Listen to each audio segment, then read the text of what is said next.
Assalamualaikum. Selamat pagi anak-anak. Gimana kabarnya hari ini? Baik kan? Alhamdulillah ya kalau semuanya baik. Nah, sekarang Ibu pengen kalian berdoa terlebih dahulu ya sebelum belajar. Sebelum belajar, marilah kita berdoa. Berdoa dimulai. Selesai. Terima kasih banyak ya karena telah berdoa. Nah, Ibu pengen mengabsen dulu kalian. Ibu pengen tahu siapa aja nih yang udah hadir hari ini. Ripa Pauji hadir? Hadir. Lisnanda hadir? Hadir. Terima kasih banyak ya kepada kalian yang sudah hadir. Sekarang Ibu pengen nanya nih, kalian masih semangat kan dalam belajar hari ini? Semangat ya? Oke, Ibu pengen ngasih tahu kalian hari ini kita akan belajar tentang suatu tema. Temanya adalah peduli terhadap makhluk hidup. Nah, nanti saat proses pembelajaran berjalan akan ada beberapa tahapan. Di antaranya ada menanya, kemudian mengeksplorasi, kemudian mengomunikasikan, dan tentunya yang terakhir adalah menyimpulkan. Sudah siap ya anak-anak? Oke, sekarang Ibu punya sesuatu nih. Ibu punya gambar. Coba perhatikan semuanya ya. Ini gambar apa? Nah, ini adalah gambar dua burung. Yang sebelah sini adalah burung berwarna hijau dan satu lagi burung berwarna merah. Hari ini kita akan belajar tentang bagian luar dari bagian tubuh hewan dan juga tumbuhan beserta fungsinya. Karena yang pertama adalah gambar burung, berarti kita akan membahas apa saja bagian luar daripada tubuh burung. Nah, di sini burung itu memiliki apa ini namanya?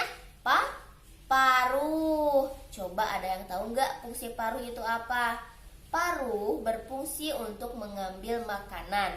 Nah, perlu diperhatikan ya, kalau paruh itu sesuai dengan jenis makanan daripada burung, karena untuk bisa disesuaikan. Nah, kemudian ada apa lagi nih bagian daripada tubuh burung? Ada bulu ya. Bulu itu berfungsi untuk melindungi tubuh burung dari hujan, pokoknya dari dingin.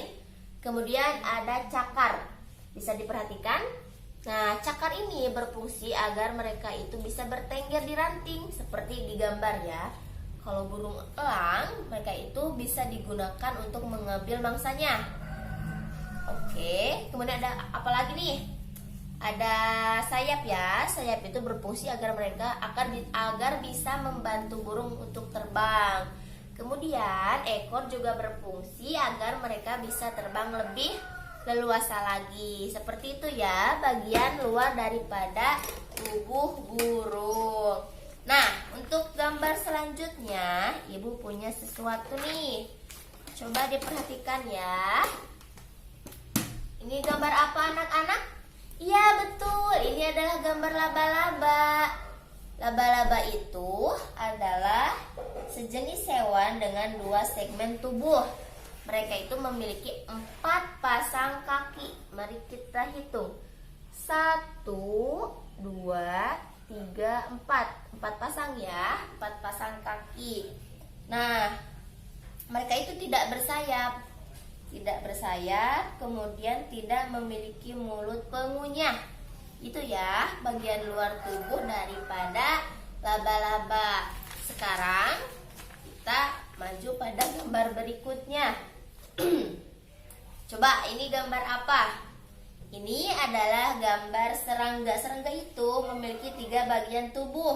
Di antaranya ada kepala, kemudian ada toraks dan juga abdomen. Nah, di bawah bagian tubuh tengkorak itu terdapat 3 pasang kaki. Kakinya itu saling menempel ya dan berada di bawah bagian tubuh serangga. Oke, sekarang gambar selanjutnya.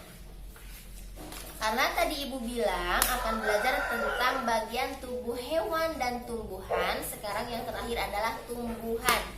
Coba diperhatikan semuanya. Ini adalah gambar tumbuhan. Tumbuhan yang Ibu ambil adalah pohon cabai. Di antaranya pohon cabai itu memiliki bagian-bagian tubuh. Di antaranya ada akar, akar, kemudian ada batang, daun, buah, ada bijinya, ada bunganya. Masing-masing itu memiliki fungsi yang berbeda ya. Akar berada di bawah untuk menyerap air, kemudian batang juga untuk menyimpan cadangan air, daun juga sama. Seperti itu.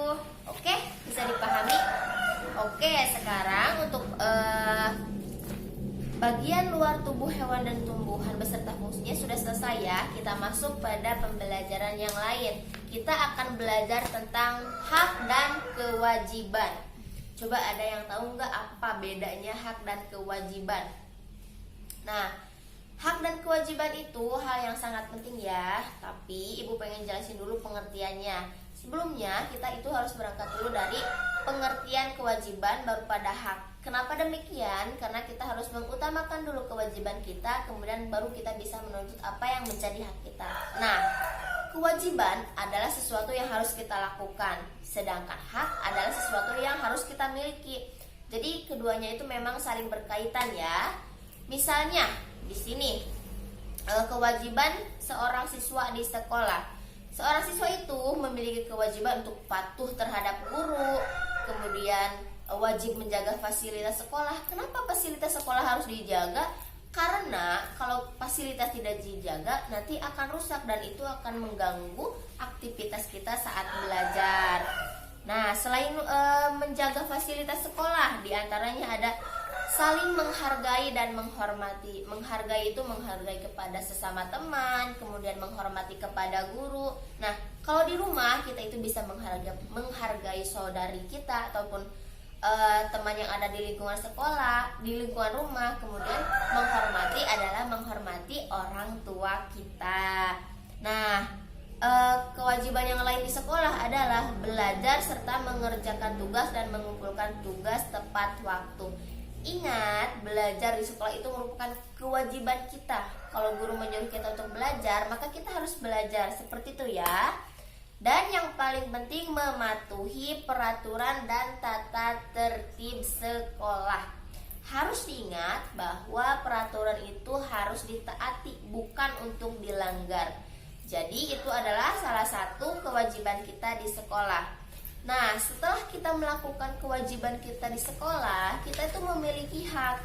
Haknya, hak kita sebagai siswa di sekolah, diantaranya ada mendapat materi pelajaran. Nah, guru berkewajiban memberikan materi pelajaran rata kepada semua siswanya. Nah, siswa itu berhak menerima pembelajaran dari guru. Seperti itu ya. Kemudian, siswa juga berhak bertanya dan juga berpendapat. Jika siswa memiliki pendapat, kita itu punya pendapat nih tentang saat pembelajaran. Kita itu berhak mengeluarkan pendapat kita ya, seperti itu. Nah, bertanya, kita juga memiliki hak untuk bertanya ketika guru menjelaskan. Nanti akan ada sesi tanya jawab. Nah, di situ hal tersebut adalah merupakan hak kita sebagai siswa. Kemudian, jika pada kewajiban kita memiliki kewajiban untuk menjaga fasilitas sekolah, maka dalam hak itu sendiri kita memiliki hak untuk memakai fasilitas sekolah. Fasilitas yang sudah disediakan oleh sekolah itu berhak kita gunakan. Tapi jangan lupa kita juga berkewajiban untuk menjaga fasilitas tersebut. Nah, kemudian kita juga berhak mendapatkan waktu istirahat yang cukup. Ingat, cukup ya, bukan berlebihan. Dan jika sudah waktunya untuk beristirahat, maka hak kita adalah untuk mendapatkan waktu istirahat tersebut. Nah, kemudian mendapatkan perlakuan yang adil. Misalnya nih, ketika guru sedang menjelaskan, kita itu berhak mendapatkan perlakuan yang adil. Jangan ada tumpang tindih saat guru menjelaskan. Misalnya kelas dibagi menjadi 2 kelompok. Nah, kalau untuk kelompok yang pertama, guru itu lebih fokus pada kelompok A misalnya, kemudian tidak fokus pada kelompok B. Nah, hal itu tidak berkesinambungan dengan apa yang menjadi hak seorang siswa ya. Karena hak seorang siswa adalah mendapatkan perlakuan keadilan. Seperti itu ya. Oke, kita sambungin nih dari materi yang pertama dan kedua. Tadi Ibu membahas tentang bagian tubuh daripada hewan dan tumbuhan, kemudian membahas tentang hak dan kewajiban. Ibu akan memberikan contoh tentang hak dan kewajiban kita kepada hewan dan tumbuhan. Oke, di sini kita itu misalnya ya, misalnya Ani itu memiliki seekor ayam. Nah, kewajiban kita terhadap ayam adalah memberi makan, kemudian mengurus mereka, memperhatikan cara mereka bermain di mana ya. Maksudnya bermain, ayam itu kan hewan ya, tidak memiliki akal yang sempurna. Jadi bagaimana caranya ketika mereka itu bermain tidak bisa mengotori rumah kita, karena ayam itu kan membuang kotorannya itu sembarangan.